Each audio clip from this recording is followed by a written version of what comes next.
Can two moms really raise the next Beyonce? Get ready, y'all, because we are about to talk about the most shocking LGBTQ plus misconceptions about families and prove that love conquers all. You too. Bye-bye.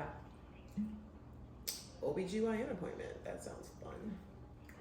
Yes, that is also a common misconception. Lesbians, get regularly checked out, okay? Yes, y'all, we about to talk about it all. We about to talk about religious beliefs, everything that everybody always got something to say about our family and about your family if you can relate to this video. So make sure y'all stay and watch it to the end, because when I tell y'all we laying it all out, we laying it all out. Everything. And make sure you like, share, and subscribe so that you don't miss all the other great content that we already got coming your way. Yeah. That's corny. Myth number 1. Queer parents raise queer kids. Child. I had to deal with this so much when my daughters were very young, especially from I grew up in the church, so I had a huge community of people that were basically like family. And when I was, what do you call the word? Not kicked out. When I was Outcasted. There you go. When I was outcasted, and shunned, it was kind of like that was the number one thing that people kept trying to minister to me about, including like family and social media. Oh, your daughters are going to be gay. This is the worst thing you could do. And you're going to influence them. Well, guess what?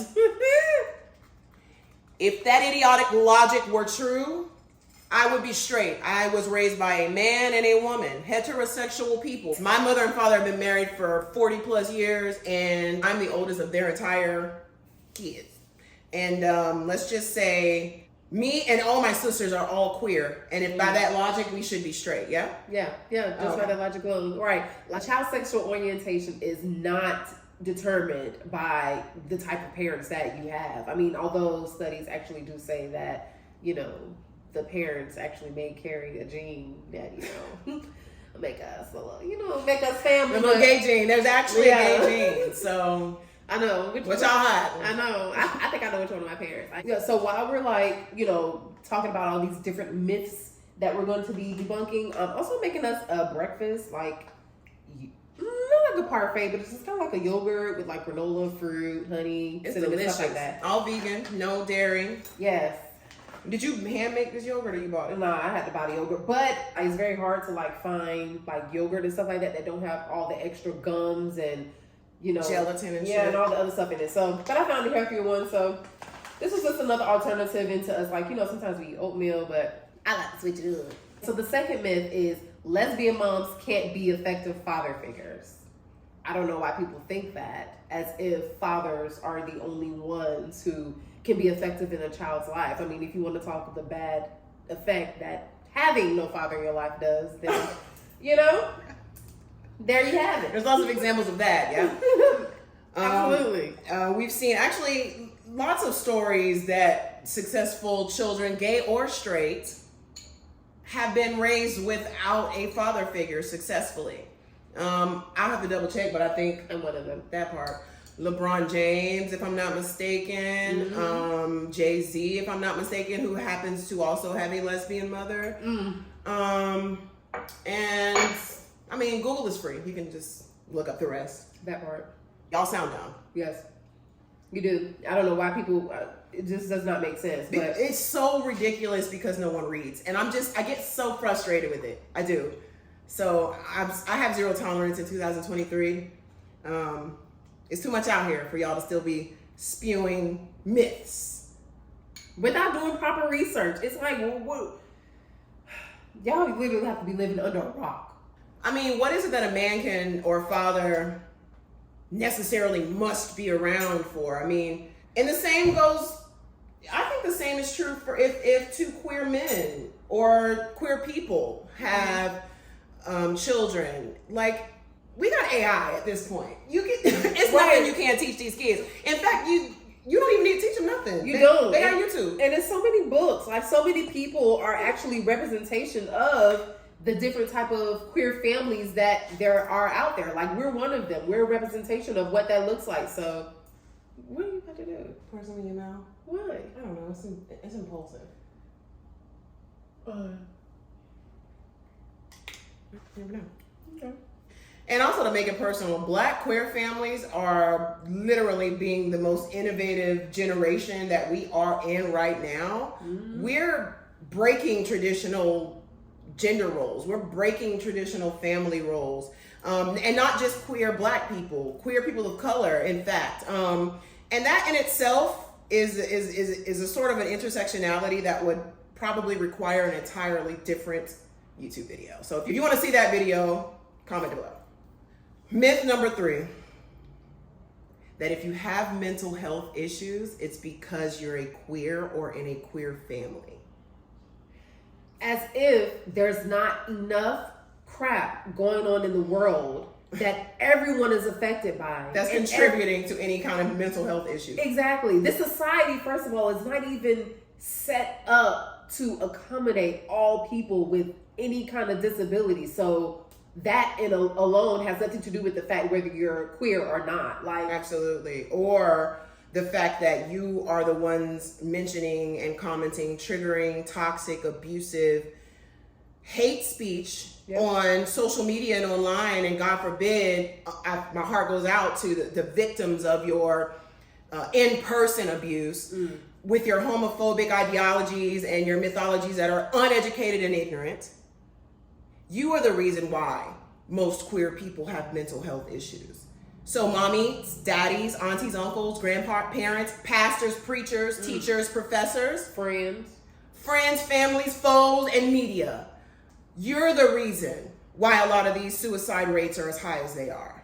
And a lot of these unfortunate hate crimes and victims of just horrible demonic spirits that are walking, the real demons that are walking this earth. You're the reason. Right. And to share like something personal too with us, and you know, how we're both moms, but how we overcome, you know, different mental health challenges that we both face. Like I said in the beginning, I grew up in a single parent family home, so I grew up without a father. So there are a lot of challenges that I face with that. And then, you know, she helped me work through that, and we speak and we talk about all these different things. And even with you and your upbringing, being raised in a, you know, overbearing, heavy church family. Controlling. Yeah. And none of that has nothing to do with the fact that we're queer, but that's just common, everyday mental health challenges that most people in this world face. So to say that mental health challenges only come from people who are queer is just like, it's ridiculous. And it also stems a lot from historically being queer actually was a mental health diagnosis. Well, in Europe, Europeans and early colonizers, they're the ones who classified LGBTQIA+. And I'm just going to say, especially our trans community, we have been here eons and ages before Christianity or colonialism ever stepped foot in existence. So now we're going to talk about those. So I didn't finish making this, so we about to go sit at the table and we're going to finish talking about this because I'm hungry. All right, so we had to move to a different section because, like we said, we're about to get into this food. But let's talk about the fourth myth. So the fourth myth, queer relationships and families are against, like, religious beliefs. So that's not true because there are also lots of queer representation churches that actually are home bases for queer people. Very true. So that they can actually feel safe and in a space where they can still practice their, you know, spiritual beliefs and also still, you know, whether it's Christianity or whatever that belief is. And they also probably have the right teachings when it comes to the Bible, if that's what that particular church is pushing. And that's not necessarily true either. Like, I didn't really grow up in a religious home, but I mean, also I never really felt a connection to Christianity, but that still doesn't mean that I don't have, you know, spiritual beliefs about myself. I mean, I am God, so I know that the power that I possess in this world is within me. That's something that I learned, and that has nothing to do with Christianity or whatever it is that, you know what I'm saying, all these little Bible numbers be trying to push out here. Right, like y'all gotta save your belief systems for your God. Don't worry about me and my soul. You know what you can do?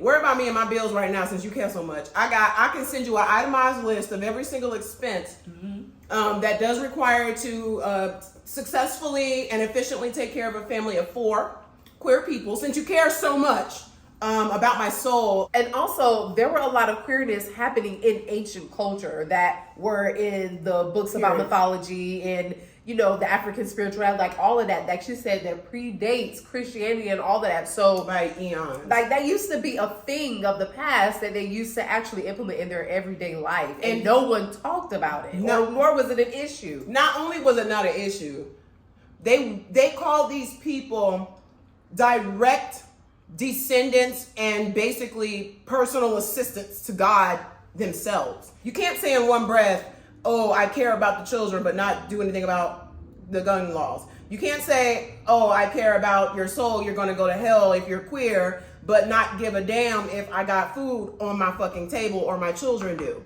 Keep your belief system to yourself. Nor should you care what it is that I believe in. My practices are my practices and yours are yours. And to each his own. Oh, this is my favorite. I'm trying to talk my mouth full. But this is so good. Thank you. Myth number 5. Myth number 5. Being gay is a choice. I'm so sick of that. That has to be one of the most common misconceptions. Like we choose all the hate and all the trauma and everything that people Comes in this with it. world like to push on the LGBTQ plus community. Right, like we want to continuously make the fact that we're black already, Right. women, Boom. and we're lesbians. We want to just add that to the mix just for fucking shits and giggles. If being gay was a choice, then that means you chose to be straight. If sexual orientation was a choice, what age and date did you decide and choose that you were going to be straight? I don't know what age I was. I mean, I'm just straight. Oh, you were born that way? Oh, really? Shut the hell up. Shout out to all of our allies, first of all. All of our heterosexual allies, cis-het allies. We love y'all. This is no hate to you guys. We have some of the best friends that are just riding for us, voting for us, you know, protecting us at prides, making sure no one is homophobic online. We got people that defend us in the comments and in real life. So thank you. I just want to take the time to thank you because you guys are actually doing the work with us. What a time to be like living again. This is the reason why we actually are originally from Florida. Yeah. And in 2012, we came here and stayed in LA because it was 2014. 2014, because it was so horrible for people like us to just exist and to see what is happening now, and people are fleeing and people are staying. You got soldiers that are staying and voting, like I said, and fighting for it. So thank you so much, but it's not a choice. Trust me, it's not. But if it was, let's just play devil's advocate for you. Let's just say I choose every single day to be your lesbian wife. Yes. This morning I woke up and chose I'm gonna stay in this after 11 years. I'm going to hell. It is what it is. It is what it is. Yep. It is what it is. And willingly. I don't want to serve a God that says that he loves me unless I don't do this, and then it's eternal damnation, hell, tormenting, fire, abuse, and I mean that's just not for me. It just sounds like a lot of y'all are cis-het straight people that are overly zealous religious fanatics. It sounds like 50% of y'all just in the closet. Actually, I know 50% of them is in the I'm gonna closet. say I know a few of them that's in the closet. I done had a few preachers' wives before you. What about you? I know you done mess with it. The church where they at. First of all, just so you know. It's just a horrible way to just do things. It's just like, now I'm just glad that we live in a time where it's like that is no longer a big factor and is so much more LGBTQ plus representation. Girl, you got these nuts and these berries and they just everywhere. This was just not the breakfast for the YouTube. So that's pretty much all like the most common misconceptions that we get about, you know, LGBTQ plus families and even as individuals in the queer community. Like, we just kind of want to just go through them and just try to educate anybody who might be watching this video that just don't know, or you might be faced with these same misconceptions, or people in your family are trying to come at you the same way, or friends. And we just kind of want to give y'all a little bit, you know what I'm saying? Something you could go back and forth with them about, or, you know, you can just say your piece and keep it moving. But this 2023, we ain't got time for all that. So, you know what I'm saying? We shutting it down. We are no longer standing for all these things that people like to say about the queer community, and we're just gonna be done with it. So maybe step outside of your box, step outside of your hate, step outside of your small-mindedness. Yeah. You know, step outside of your For You page content, because it feeds you what you interact with. Yep. And broaden your horizons. Educate yourself a little bit. It's 2023, and sometimes when y'all start spewing that repetitive hate speech that you know haven't been indoctrinated with, you sound ignorant. You sound ignorant because there's people out here that read and research, and we're not going to cast our pearls among the swine. So if you're a young LGBTQ family member and you don't have anyone to support you, we're here. We're your aunties. Yes. We're going to help you out if y'all have any questions. Comment below. Yes, and also if you want to share your own personal experiences or any stories that you might have dealt with, some of the misconceptions that we talked about in this video, comment that below too, because, you know, I want to know. I like to know different things that, you know, our community are facing. And I just think it's important that as a community, we stand together, we hold each other, and, you know what I'm saying, we're there to support and to lift each other up. Like I said, this is a horrible, crappy world we're living in, and we have to do all we can to make sure we all stay strong. So we're all about promoting and understanding acceptance. You don't have to like it, and if you don't like it, keep it freaking. There's a lot of stuff I don't like on y'all pages. Y'all be commenting a lot of shit on my page. I go to your profile page.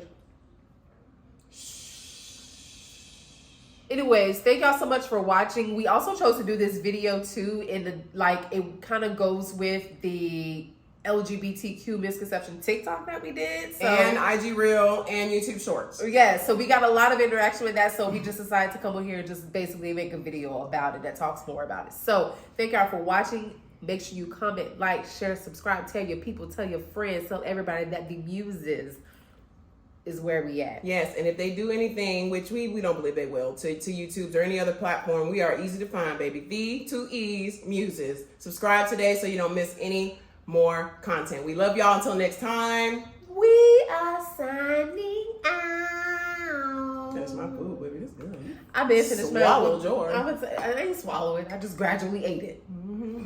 Like last night. That's what she said. That's what I said. Yeah, you. You don't have to, like, be the butt of my jokes. Unless you're going to actually, like, reinvent it. Yeah. Don't piggyback on shit. What? Breakfast is delicious, though, niggas. Welcome.